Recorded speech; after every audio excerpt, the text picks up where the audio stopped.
ये प्रकाश, लाइट। और इस फिजिक्स का पहला चैप्टर में हम लोग को जो पढ़ना है वो परावर्तन तथा अपवर्तन। मतलब हम लोग मिला जुला करके कहो तो सब देख लिया जाए तो उस सबो लास्ट में जो लास्ट कंक्लूजन हुए वो परावर्तन तथा अपवर्तन। मतलब इस चैप्टर यानी प्रकाश जो चैप्टर है, इस चैप्टर में हम लोग को पढ़ना ही है परावर्तन तथा अपवर्तन। तो अगर परावर्तन और अपवर्तन पढ़ना है तो बात की बात है ना। लेकिन पहले हम लोग देखते हैं कि ये प्रकाश होता क्या है। ठीक है, ये प्रकाश है क्या।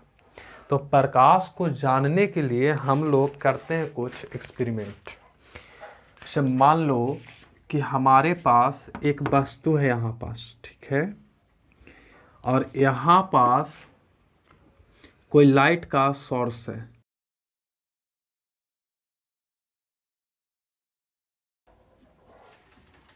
इस तरह से, और इसके बीच में एक अवरोध लग गया। प्रकाश के लिए हमारे पास एक अवरोध लग गया, और ये अवरोध पारदर्शी नहीं है, यानी अपारदर्शी है। अपारदर्शी।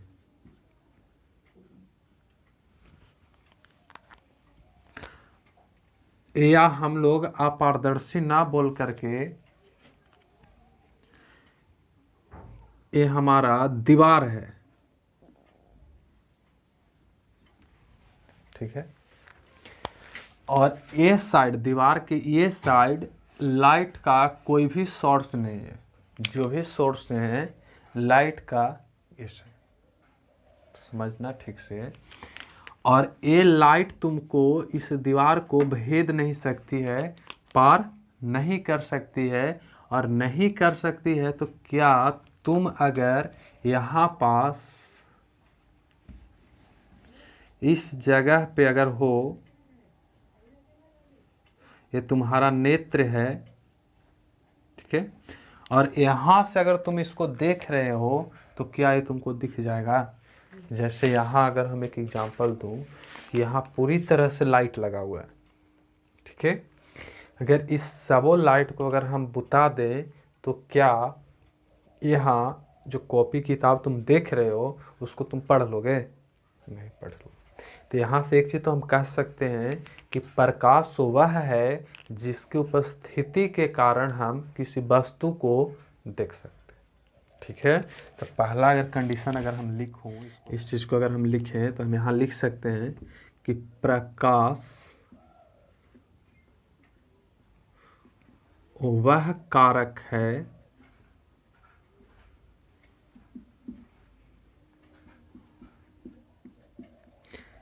जिसकी उपस्थिति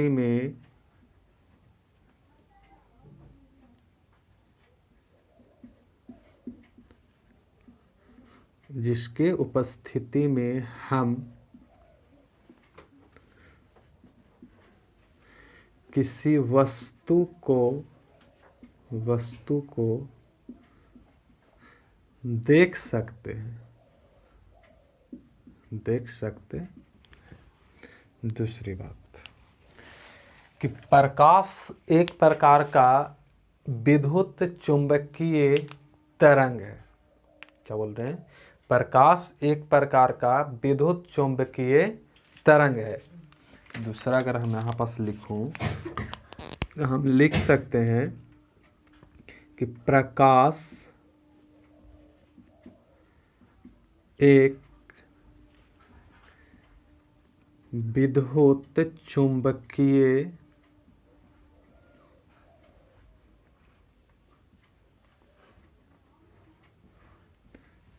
तरंग है। इसको अगर हम शॉर्ट में बोलूं तो EMW। BMW की बात नहीं कर रहे हैं हम। BMW समझ में आता है ना। तो हम EMW की बात कर रहे हैं, मतलब इलेक्ट्रोमैग्नेटिक वेव। वेव मैंने तरंग होता है, ठीक है। और इस प्रकाश एक प्रकार का विद्युत चुंबकीय तरंग है जिसको हम लोग EMW बोल रहे हैं, कोई दिक्कत नहीं है। और एक चीज़ और बता दूं कि प्रकाश, एक पहले इसको जानने से पहले हम एक लोग गमन करते हैं, एक एक्सपेरिमेंट करते हैं। जैसे मान लो कि यहाँ पास मेरा सन है, ये हमारा सन है, और यहाँ पास ये हमारा अर्थ है। ठीक है, तुमको ये भी पता होगा कि इस सन से इस अर्थ तक सनलाइट को आने में 8 मिनट 24 सेकेंड का समय लगता है, और जबकि प्रकाश की चाल हम बताते हैं, जो प्रकाश चलता है, गमन करती है, इसकी स्पीड है स्पीड ऑफ लाइट, और इसको हम लोग सी से डिनोट करते हैं। ठीक है, और इसकी जो स्पीड है वो तुमको 3 गुने 10⁸ मीटर पर सेकेंड। इसका अर्थ ये है कि ये, अगर इसको हम किलोमीटर में चेंज करूं तो 3 जीरो कम जाएगा, तो 3 जीरो कमने का अर्थ है कि 3 गुने 10⁵ किलोमीटर पर सेकेंड। मतलब कि 1 सेकेंड में प्रकाश 3 लाख किलोमीटर दूरी तय करती है। समझ में आ रही बात? 1 सेकेंड में प्रकाश 3 लाख किलोमीटर की दूरी तय करती है। और जबकि तुम यहाँ देखो कि ये हमारा सन देवता है, ये पृथ्वी देवता है, और यहाँ से यहाँ आने में इस सन लाइट को समय लगता है 8 मिनट 24 सेकेंड का। तो तुम समझ सकते हो कि सूर्य पृथ्वी से कितना दूर है। समझ में आ रही बात? अब एक चीज यहाँ से गणना करो कि ये सूर्य और ये पृथ्वी के बीच में जो स्पेस है, इस स्पेस की एक निश्चित, सन और पृथ्वी के बीच में जो स्पेस है, इस स्पेस की अगर हम बात करूं, इस स्पेस की, तो यहाँ पृथ्वी से कुछ दूरी तक तुमको वायु का आवरण मिलेगा, जिसको हम लोग बोलते हैं वायुमंडल। वायुमंडल, ठीक है। और बाकी जैसे ही तुम वायुमंडल से बाहर निकलोगे तो यहाँ पास ये वाला जो हिस्सा है, ये वाला हिस्सा यहाँ से लेकर करके ये हिस्सा कुछ भी यहाँ नहीं रहता है, कुछ भी नहीं, यहाँ तक कि गैस भी नहीं है। वायु का मतलब गैस, जो कि यहाँ मौजूद नहीं है, और इसको हम लोग बोलते हैं निर्वात, वैक्यूम। निर्वात तो वैसी जगह होती है जहाँ कुछ भी ना हो, यहाँ तक कि गैस भी ना हो, यहाँ तक कि गैस भी ना हो, और जब वैसी जगह हो तो उसको हम लोग बोलते हैं निर्वात। ठीक है, तो यहाँ से अगर हम देखें तो हमारे पास कितने माध्यम हो रहे हैं। पहला एक सन से निकालने वाला लाइट है, जो इस निर्वात से होते हुए इस वायुमंडल में प्रवेश करती है, और वायुमंडल बहुत सारे कण हैं, तो पारदर्शी कण भी है, अपारदर्शी कण भी है, जिससे होते हुए हमारी पृथ्वी तक आती है। समझ में आ रही बात? तो यहाँ से हम कह सकते हैं कि जो प्रकाश है, वो प्रकाश तुमको ठोस, द्रव, गैस और निर्वात तीनों में गमन करती है। ठोस में भी प्रकाश गमन करेगी, अगर द्रव है तो उस द्रव में भी गमन करेगा, अगर गैस है तो उस गैस में भी गमन करेगा, और अगर निर्वात है, निर्वात, और निर्वात उस जगह को कहते हैं, जो अभी हम बताए भी, अगर सुना होगा तो पता है, कि जहाँ इस तीनों में से कोई भी मौजूद ना हो, ठोस, द्रव और गैस कुछ भी ना हो, वो तुम्हारा जगह निर्वात कहलाता है। और ये प्रकाश की क्षमता, गमन की क्षमता इस सबों में, समझ में आ रही बात? प्रकाश इन सबों में चल सकती है। प्रकाश ये सभी माध्यमों में गमन कर सकती है। हाँ, अब यहाँ पास एक सवाल बनता है कि क्या सभी माध्यम में प्रकाश सेम स्पीड से गमन करेगी? यहाँ एक सवाल हो रहा है ना। जैसे अगर इसको एग्जांपल से समझो कि अगर हम लोग बाइक ड्राइव कर रहे हैं तो अगर एक प्लेन रोड मिले, ठीक है, और एक रोड मिले वैसा जिसमें पैदल भी चलना मुश्किल है, समझ में आ रही बात, तो क्या तुम सेम स्पीड में अपनी बाइक को ट्रेवल कराओगे? नहीं कराओगे। तो वहाँ पास हम लोग क्या कर रहे हैं कि माध्यम जैसे ही चेंज हुआ, यानी जैसे ही रोड चेंज हुआ, हम लोग अपना बाइक का स्पीड क्या करें, कम बेसी कर रहे हैं, एडजस्ट कर रहे हैं। तो जस्ट यहाँ माध्यम में भी जो है ना प्रकाश, वो तुमको अपनी वेग को एडजस्ट करता है। मतलब कि हर एक माध्यम में प्रकाश का वेग अलग अलग हो सकता है, ठीक है। तो एक नोट्स यहाँ पास हम ये भी लिख सकते हैं, लेकिन प्रकाश प्रत्येक माध्यम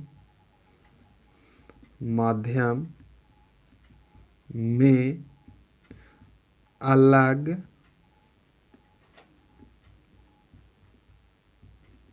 अलग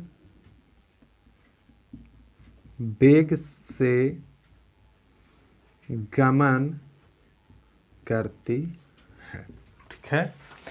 अलग अलग, जैसे इसमें अगर देखा जाए तो अभी जो हम ये स्पीड ऑफ लाइट लिखाए हैं, ये तुम्हारा निर्वात में है। किसमें है? निर्वात में, यानी वायुमंडल में, वायु में, ठीक है। किसमें है प्रकाश की चाल? वायु में। अर्थात इसको अगर हम यहाँ लिखना चाहते हैं, ठीक है, ये वायु में प्रकाश की चाल है। अब यहाँ से हम कह सकते हैं ना कि एक डिसीजन निकाल करके एक सामने तुमको ये भी आ रहा है कि अगर इसको अगर हम लैंग्वेज दूँ तो यहाँ हम लिख सकते हैं तीसरा पॉइंट में कि प्रकाश का यहाँ लिखा हुआ है, क्या दिक्कत है, देखो यहाँ प्रकाश सभी माध्यमों में गमन कर सकती है। और चौथा पॉइंट है कि प्रकाश हर एक माध्यम में अलग अलग वेग से गमन करती है, ठीक है बात। अब इसमें हम लोग समझते हैं कि अगर मान लो कि हमारे पास कोई दो माध्यम है, ठीक है, जैसे यहाँ हम क्वेश्चन बनाते हैं, ये क्वेश्चन यहाँ हम बना सकते हैं कि क्या होता है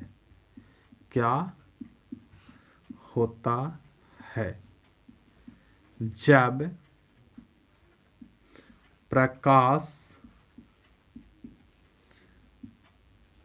एक माध्यम से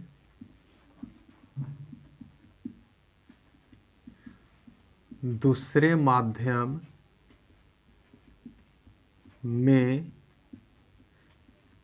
प्रवेश करती है। ये अपने आप में क्वेश्चन है, समझ में आ रही बात। अब यहां समझो, मान लो कि मेरे पास एक माध्यम ए है, M1 इसको मान लेते हैं और इसको M2, ठीक है। एक माध्यम मेरा M1 और एक माध्यम M2।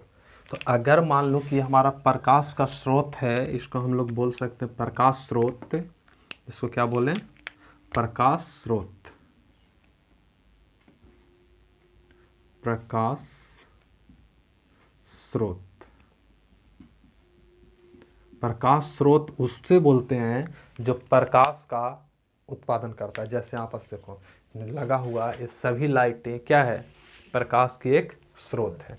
हम यहाँ कह सकते हैं कि ये भी हमारा प्रकाश की स्रोत है। और क्या होता है जब प्रकाश एक माध्यम से दूसरी माध्यम में प्रवेश करे?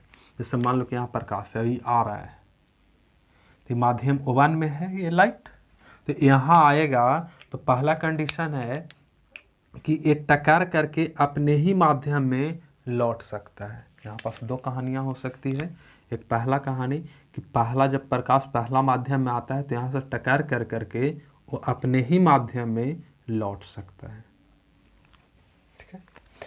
दूसरा कहानी क्या है कि अगर यहाँ से प्रकाश आ रही है तो ये प्रकाश इस माध्यम में लौटने की बजाय दूसरी माध्यम में प्रवेश कर जाए, इस तरह से।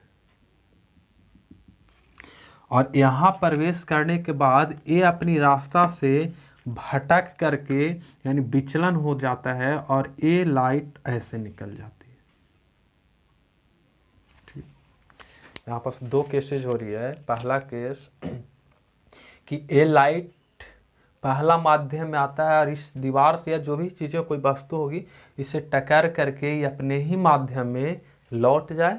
दूसरा केस कि ए प्रकाश M1 यानी फर्स्ट माध्यम में आने के बाद इससे पार करके सेकंड माध्यम में आ जाता है, लेकिन इसको ये माध्यम से आना चाहिए था, लेकिन ये माध्यम से सीधे ना जा कर करके ये थोड़ा बैंड हो गया। दूसरा कहानी।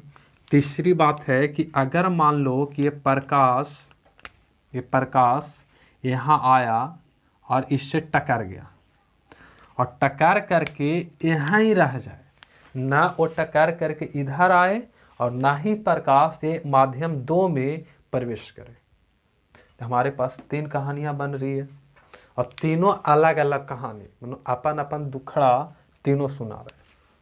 तो अगर इस तीनों की बात करूं तो हम कह सकते हैं ना, इसको M1 मान लेते हैं, इसको 1 है, इसको 2 मान लेते हैं, इसको 3। तो अगर प्रकाश अपने ही माध्यम में लौट जाती है, यानी रेड वाला देख रहा होगा, तो अगर प्रकाश एक माध्यम में आने के बाद किसी वस्तु से टकरा करके अपने ही माध्यम में लौट जाती है, तो इसको हम लोग बोलते हैं प्रकाश का परावर्तन। इसको क्या बोलेंगे? देखो ये परावर्तन। अब दूसरी घटना क्या है कि प्रकाश आ तो रही है M1 में, लेकिन M1 में आने के बाद वो M2 में प्रवेश कर जा रही है और इसके बीच में हो जा रहा है विचलन। देखो ये क्या हो रहा है, यहाँ से यहाँ इसका विचलन हो रहा है।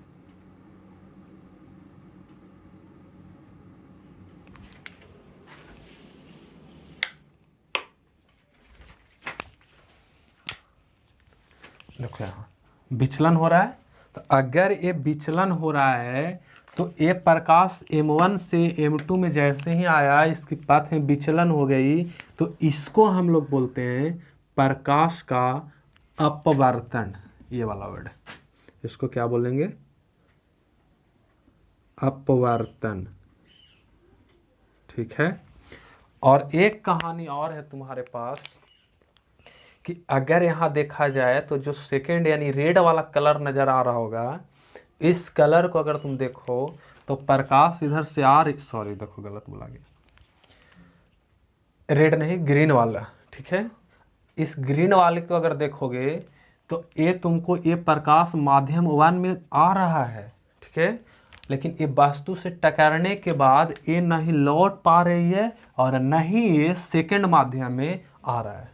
दोनों के इसके पास नहीं है, नहीं टकर रहा है, इसका प्रकाश नहीं टकराने के बाद लौट रहा है और ना ही ये सेकंड माध्यम में आ रहा है। तो क्या हुआ होगा? प्रकाश का अवशोषण। यहाँ पास इस वस्तु द्वारा प्रकाश को अवशोषित कर लिया गया और ना ही ये लाइट को रिफ्लेक्ट किया है और ना ही इसको इधर जाने दिया है। तो इस तरह की बातें होती है, इसको हम लोग बोलते हैं प्रकाश का अवशोषण। इसको क्या बोलेंगे? अवशोषण। खैर ये चीज़ें तो हम लोग को पढ़ना नहीं है, क्लास 10 में नहीं पढ़ना है, लेकिन जैसे तुम आगे जाओगे ना तो इसी चीज़ का विस्तार रूप आएगा क्लास 12th में, और उसमें हम लोग अपवर्तन और परावर्तन तो पढ़ेंगे ही पढ़ेंगे, लेकिन इसके अलावा वहाँ हम लोग पढ़ेंगे व्यतिकरण, विवर्तन, ध्रुवन। ये 3 चीज़ें और आएगी जो कि इसी का बड़ा रूप है, इसका बड़ा रूप। तो क्लास 12th में हम लोग को कौन कौन सी चीज़ें पढ़ने के लिए हो गई? अपवर्तन, परावर्तन, विवर्तन, व्यतिकरण और ध्रुवन, 5 चीज़ें। लेकिन जो पढ़ना है उसी पर अभी हम लोग ध्यान देते हैं। तो इसमें से ये चीज़ें जब हो रही है तो इसको हम लोग को पढ़ना है परावर्तन तथा अपवर्तन, ठीक है। अब यहाँ तुम देखो एक चीज़ और समझो कि अब इस सब को अलग अलग हम कर दूं, अलग अलग मतलब समझ में आ रहा है? ये प्रकाश की किरणें जब आ रही है तो हम लोग को तो अवशोषण पढ़ना नहीं है, लेकिन नहीं पढ़ना है, लेकिन फिर भी जानना चाहिए। कुछ बातें ऐसी होती है जो पढ़ना नहीं है लेकिन जानना चाहिए। जैसे तुम सुनना होगा कि पेड़ पौधे जो है, ठीक है, पेड़ पौधे जो है प्रकाश को ग्रहण करके अपना भोजन बनाते हैं, ये तो जानता होगा। तो अगर वो भोजन बनाते हैं, अपना भोजन ग्रहण प्रकाश के लाइट को सूर्य के लाइट को ग्रहण करके अपना भोजन अगर वो बनाते हैं, तो हम कह सकते हैं ना कि वो प्रकाश को क्या कर रहा है, ऑब्जर्व कर रहा है। या इसका एक एग्जाम्पल तुमको और मिलेगा कि तुम कोई ब्लैक और प्लेन सतह वाली नहीं, ठीक है, प्लेन सतह वाली नहीं, जैसे अगर हम बात करें तो ब्लैक में जैसे देखा होगा दीवार उवार, तो चिकन चाकन प्लास्टिक नहीं बोल रहे हैं, ठीक है, वैसी तुम सतह लो या वैसी माध्यम लो जो तुमको बिल्कुल रफ हो। रफ मैंने कोई कपड़ा, उसका क्या सतह प्लेन होता है, रुखरा होता है, जैसे ये शर्ट है, तो क्या इसको छूने में एकदम चिकन लग रहा है, नहीं। तो ऐसा चीज़ लो जो जिसका बॉडी क्या हो, एकदम प्लेन ना हो। और अगर एकदम प्लेन नहीं होगा, उस पर तुम लाइट मारोगे तो वो लाइट का अधिकतर भाग ब्लैक होना चाहिए कपड़ा, ठीक है, और लाइट का अधिकतर भाग ऑब्जर्व कर लेता है। तो वो जो लाइट को ऑब्जर्व कर रहा है उसको हम लोग बोलते हैं प्रकाश का, नहीं अवशोषण, क्या बोलेंगे उसको, प्रकाश का अवशोषण। समझ में आ रही बात। तो यहाँ से तुमको उम्मीद है कि प्रकाश का कॉन्सेप्ट क्लियर हो गया होगा, प्रकाश तुमको क्लियर हो गया होगा। एक बार फिर से हम इसको एक बार फिर से रिवीजन करवा दे रहे हैं कि प्रकाश वह कारक है जिसकी उपस्थिति में हम किसी वस्तु को देख सकते हैं, ठीक है। दूसरी बात, प्रकाश एक विद्युत चुंबकीय तरंग है, और ये तुम खाली अभी याद रखो, इसको ज़्यादा डिटेल्स जानने की ज़रूरत नहीं है, क्योंकि क्लास 12th इसका इंतज़ार कर रहा है। समझ में आ रही बात। सब अगर तुम यही जान लोगे तो क्लास 12th क्यों आया है, समझ में आ रहा है ना, क्लास 12th क्यों आया है। तो वो उसके लिए हम लोग इसको छोड़ दो। कुछ चीज़ें होती है जो आने वालों के लिए छोड़ना पड़ता है, नहीं, जैसे घर मकान बनाता है, लेकिन क्या जब व्यक्ति डेट करता है तो उसको ले करके जाता है कि चल हम थोड़ा बना लिए, चल हमारा साथ है, ऐसा है। आने वाले भविष्य के लिए अपन पोता पोती बेटा बेटी के लिए छोड़ देता है तुरंत। तो यहाँ पास हम लोग इसको लिखे जरूर हैं, लेकिन इसको आने वाले दादाजी के साथ हमारा है ये छोड़ देते हैं। और दूसरी है, ये तो दूसरी हुई, तीसरी कि प्रकाश यानी ये प्रकाश ये सभी माध्यमों में, ये सभी माध्यम में ठोस द्रव गैस और निर्वात सभी माध्यमों में गमन कर सकती है। और इसका एग्जाम्पल अगर दिखा दूं या बता दूं तो समझो, ठोस जैसे कांच देखा होगा, अरे शीशा वाला गांधी जी के चश्मा नहीं देखे हो, तो क्या ठोस नहीं होता है। जब ठोस होता है तो बताओ कि उसको तुम अगर कोई चश्मा लगाइले है ऐसे, तो उसका चश्मा में ऐसे हुर के देखना क्या अंगुली अंदर चल जाती है, नहीं। लेकिन क्या तो हुरे जाएगा तो उसका आँख जो है बड़े बड़े खुलर खुलर, अब बताओ वो वैसे ही रह जाता है, उसका एक पलक जो है, आईलिड जो है वो झक जाता है। तो झक जाता है तो बताओ कि बिना देख ले तोरा कैसे झका जाएगा, ऐसा हो सकता है, नहीं। हम कह सकते हैं ना कि वो जो चश्मा लगा हुआ है, वो चश्मा से भी प्रकाश क्या हो रहा है, पार कर रही है। तो अगर पार कर रही है, हम कह सकते हैं कि ठोस में प्रकाश क्या करता है, गमन करता है। दूसरी बात है कि द्रव में भी तुम देख सकते हो, अभी हम इसका एग्जांपल दे रहे हैं तुमको, सामने दिखा भी रहे हैं, लेकिन इससे पहले थोड़ा सा समझ लो कि एक मेला में अगर स्टूडेंट जाता है या कोई भी छोटा छोटा बच्चा है, तो उसको खाने पीने से ज़्यादा ध्यान रहता है कि हम कौची कौची यहाँ से खरीद कर ले जाएं। देखना कि जाएगा ना तो खाना वाला अगर समोसा वमोसा रखा है तो उधर ना वो ताकेगा, बड़ी कम ताकेगा, वो सीधे देखेगा कि मम्मी गाड़ी ना लेगा तो वहाँ पटका लगेगा। तो वहाँ से एक बच्चा लाता है बॉल, जिसको में लिक्विड भरा था, उसको पटकोगे ना तो उसके अंदर से जलता है, लाल पे लाइट जलता है, देखे हो, तुम लोग भी खरीदा होगा, तुम लोग भी पटकाया होगा रोड पर, ना ले देते हैं रहबो। अब सोचो कि वो अगर लाइट है तो वो तो जल के अंदर में होती है, तो अगर जल के अंदर में है तो फिर वो जल से बाहर दिखाई कैसे दे रहा है। इसका अर्थ है कि प्रकाश द्रव से भी गमन करता है। इसका एग्जाम्पल हम अभी दिखा रहे हैं, देखो देखो मेरे पास एक ये भी खिलौना है, ये हम नहीं लाए हैं, ये स्टूडेंट लान करके ही यहाँ रखा है। तो अगर सोच रहा होगा सर जी ये सब खरीदते हैं, तो नहीं है, लेकिन स्टूडेंट देखो बहुत अच्छा चीज़ दे देता है, एग्जाम्पल देने के लिए हो जाता है। देखो इसमें अगर अच्छा से तुम देखोगे तो इसमें लिक्विड भरा हुआ है, देखो यहाँ चमक रहा है, नजर आ रहा है, और इस लिक्विड के अंदर में एक कंस्ट्रक्शन बना हुआ है, पता नहीं किस चीज़ का कंस्ट्रक्शन है, लेकिन है, शायद ये लगता है कि पावापुरी का मंदिर है।